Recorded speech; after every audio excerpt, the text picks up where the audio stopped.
कभी आपने सोचा है कि जब हम अकेले होते हैं, जब सब कुछ शांत होता है, तब भी हमारे दिमाग में एक आवाज लगातार बोलती रहती है। वही आवाज जो हर गलती पर हमें ताना मारती है, जो कहती है, तू कभी कुछ नहीं कर सकता, तेरे बस की बात नहीं है, क्या होगा अगर सब कुछ बिगड़ गया। यही है चैटर, हमारे अंदर की वह नकारात्मक बातचीत जो बिना रुके चलती रहती है। ये आवाज बाहर से नहीं आती, ये हमारे ही अंदर से आती है। और सबसे खतरनाक बात यह है कि अगर हम इस आवाज को नहीं संभालते तो यह हमारी हमारी जिंदगी की सबसे बड़ी रुकावट बन जाती है। लेकिन यहीं पर एक अच्छी खबर भी है, आप इस आवाज को कंट्रोल करना सीख सकते हैं। ये आवाज आपकी जिंदगी की दुश्मन नहीं, सही तरीके से हैंडल की जाए तो सबसे बड़ी ताकत बन सकती है। ये आपको डराने के बजाय रास्ता दिखा सकती है, गिराने के बजाय उठाने का काम कर सकती है। तो सोचिए, अगर आप उस आवाज को कंट्रोल करना सीख जाएं जो आपको रोकती थी, वही अब आपको चलाए, तो आपकी जिंदगी कैसे बदल सकती है। यही इस किताब का वादा है। ये आपको सिखाएगी कि कैसे खुद से सही बात करनी है, कैसे दिमाग को शांत करना है और कैसे उस नकारात्मक शोर को पॉजिटिव पावर में बदलना है। क्योंकि जिंदगी तब बदलती है जब हम अपने सबसे बड़े आलोचक को अपना सबसे बड़ा कोच बना लेते हैं। आइए इस किताब के 5 सबसे महत्वपूर्ण रहस्यों को उदाहरणों के साथ समझते हैं। खुद से तीसरे व्यक्ति में बात करें। डिस्टेंस सेल्फ टॉक क्या है यह? जब आप अपने दिमाग में बहुत ज्यादा उलझन या तनाव महसूस कर रहे हों, तो खुद से मैं या मेरा कहने के बजाय अपना नाम लेकर या तुम कहकर बात करें। यह आपको अपनी भावनाओं से थोड़ी दूरी बनाने में मदद करता है, जिससे आप ज्यादा साफ और तर्कसंगत तरीके से सोच पाते हैं। जैसे कोई बाहरी व्यक्ति आपको सलाह दे रहा हो। मान लीजिए आप एक महत्वपूर्ण इंटरव्यू देने जा रहे हैं और आपके अंदर की आवाज कह रही है, तुम फेल हो जाओगे, तुम इसके लायक नहीं हो। गलत तरीका। चैटर के साथ, मैं फेल हो जाऊंगा, मैं बहुत घबराया हुआ हूं। इससे आप डर में और गहरे डूब जाते हैं। सही तरीका, डिस्टेंस सेल्फ टॉक। आप खुद से कहेंगे, राहुल घबराना मत, तुमने इसके लिए बहुत तैयारी की है, तुम पहले भी ऐसी चुनौतियों से निकल चुके हो, तुम अब भी निकलोगे। जैसे ही आप अपना नाम लेते हैं, आपके दिमाग में तुरंत एक बदलाव आता है। यह आपको अपनी भावनाओं से अलग कर देता है, जिससे आप अपने डर को एक दर्शक की तरह देख पाते हैं और उस पर काबू पा लेते हैं। अगली बार जब आप तनाव महसूस करें, तो 30 सेकंड के लिए अपना नाम लेकर खुद से बात करें। देखें यह कैसे आपके दिमाग को शांत करता है। 2. मानसिक समय यात्रा करें। टाइम ट्रैवल पर्सपेक्टिव क्या है यह? अक्सर हमारी चिंताएं और डर इसलिए बड़े लगते हैं क्योंकि हम उन्हें अब भी के संदर्भ में देखते हैं। नी काटते। मानसिक समय यात्रा का मतलब है खुद से ये पूछना कि भविष्य में या अतीत में यह परेशानी कितनी बड़ी लगेगी। ये आपकी चिंताओं को एक बड़े संदर्भ में रखता है और उन्हें छोटा महसूस कराता है।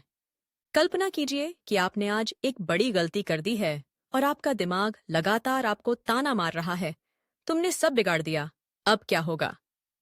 गलत तरीका। चैटर के साथ, आप लगातार उस गलती को दोहराते रहेंगे और उसके वर्तमान परिणामों पर ध्यान केंद्रित करेंगे, जिससे तनाव और बढ़ेगा। सही तरीका, टाइम ट्रैवल। खुद से पूछें, क्या यह परेशानी 1 साल बाद भी इतनी बड़ी लगेगी? या अगर मैं 60 साल का होकर इस पल को देखूं, तो क्या यह मेरे लिए इतना मायने रखेगा? जैसे ही आप यह सवाल पूछते हैं, आपकी मौजूदा चिंताएं छोटी लगने लगती हैं। आपको एहसास होता है कि यह सिर्फ जिंदगी का एक छोटा सा हिस्सा है, पूरी कहानी नहीं। जब भी कोई छोटी परेशानी आपको बड़ी लगने लगे, खुद से पूछें, 5 साल बाद यह कितनी मायने रखेगी? इस सवाल से आपको तुरंत राहत मिलेगी। 3 ऑन रूटीन और ऑर्डर से मानसिक गंदगी साफ करें। Clean up the mental mess with rituals and order. क्या है यह? जब दिमाग में गड़बड़झाला हो, रूटीन और ऑन ऑर्डर व्यवस्था आपको संभाल सकते हैं। साइंस कहती है कि तनाव में इंसान का दिमाग स्ट्रक्चर ढूंढता है। अगर आप बिना योजना, बिना दिशा के दिन गुजारते हैं, तो आपका दिमाग और भी ज्यादा उलझता चला जाता है। छोटी ठोस रूटीन बनाएं। सुबह उठते ही बिस्तर समेटना, 10 मिनट वॉक करना या 5 मिनट लिखना। ये छोटे काम आपके मन को कहते हैं, सब कुछ मेरे कंट्रोल में है। फिजिकल स्पेस साफ रखें, बिखरा हुआ कमरा या डेस्क दिमाग को और डिस्ट्रैक्ट करता है। इसे साफ करने से दिमाग को राहत मिलती है। बाहर की सफाई से अंदर की सफाई होती है। आप बहुत ज्यादा प्रेशर में हैं, काम, परिवार, भविष्य, पैसे, सब कुछ एक साथ। अगर आप दिन भर सिर्फ सोचते रहेंगे और कुछ नहीं करेंगे तो तनाव और बढ़ेगा।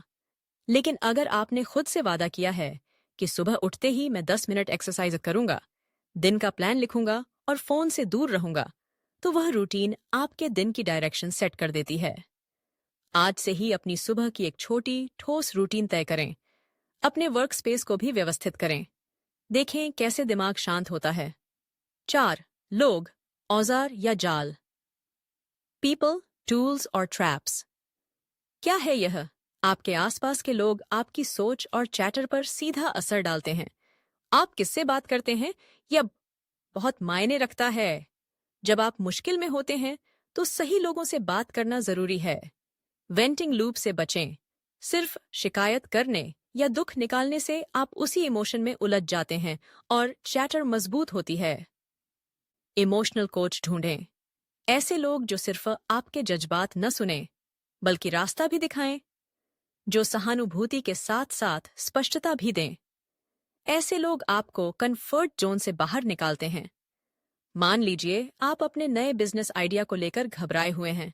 सिर्फ वेंटिंग करने वाला दोस्त, यार सच में बहुत मुश्किल है, लोग तो बस क्रिटिसाइजेस ही करते हैं, तू छोड़ दे ये सब। ये आपकी चैटर को बढ़ावा देगा। Emotional coach. मुझे पता है कि ये डरावना लग रहा है, लेकिन तूने इस पर कितनी मेहनत की है। चल देखते हैं कि सबसे बुरा क्या हो सकता है और फिर उसका समाधान क्या है। चल हम मिलकर एक प्लान बनाते हैं। यह आपको सोचने और आगे बढ़ने की दिशा देगा। अपने इंटरनल सर्कल में ऐसे लोगों को पहचानें जो आपकी चैटर को बढ़ाते नहीं बल्कि ब्रेक लगाते हैं। उनसे बात करने को प्राथमिकता दें। 5. काम करने वाली mind tricks that actually work. क्या है यह? सिर्फ इसी पॉजिटिव सोचो कहना आसान है, लेकिन असल में काम करने वाली कुछ ट्रिक्स हैं जो आपको चैटर पर काबू पाने का रियल टूल देती हैं। सही तरीके से विजुअलाइजेशन सिर्फ नतीजा नहीं, पूरी प्रक्रिया को इमेजिन करें। मेहनत, रुकावटें और फिर जीत। यह दिमाग को असल में चुनौतियों से लड़ने के लिए तैयार करता है। आप एक बिजनेस प्रेजेंटेशन देने जा रहे हैं। सिर्फ ये कल्पना न करें कि आपने इसे सफलतापूर्वक कर दिया, बल्कि ये इमेजिन करें कि आप कैसे तैयारी कर रहे हैं। कोई मुश्किल सवाल आता है तो आप उसे कैसे हैंडल करते हैं, कैसे आप आत्मविश्वास से जवाब देते हैं और फिर कैसे तालियां बजती हैं। Mental coach mode. खुद से वैसे बात करें जैसे आप अपने सबसे अच्छे दोस्त से करते हैं। साफ बात, प्रैक्टिकल सलाह और बिना जज किए मोटिवेशन। आपकी अंदर की आवाज कहती है, तुम तो हार गए, अब सब खत्म। आप जवाब दें, नहीं, मैं इस हार से सीखूंगा और अगली बार बेहतर करूंगा। ये सिर्फ एक मोड़ है, अंत नहीं। Smart journaling. सिर्फ शिकायतें नहीं लिखें, अपनी भावनाओं के साथ ये 3 बातें लिखें। क्या महसूस किया, क्या सीखा और क्या बदल सकता हूं।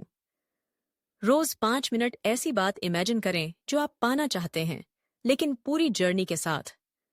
जब दिमाग आप पर चिल्लाए, खुद को कोच की तरह जवाब दें, प्रैक्टिकल और पॉजिटिव। ये 5 कॉन्सेप्ट्स आपको अपने दिमाग के शोर पर नियंत्रण पाने में मदद करेंगे। याद रखें, आप अपनी आंतरिक आवाज के गुलाम नहीं, बल्कि उसके मास्टर बन सकते हैं। अगर यह वीडियो आपको पसंद आया हो तो लाइक, शेयर और कमेंट जरूर करें और ऐसे ही लाइफ चेंजिंग कंटेंट के लिए हमारे चैनल को सब्सक्राइब करना मत भूलिएगा।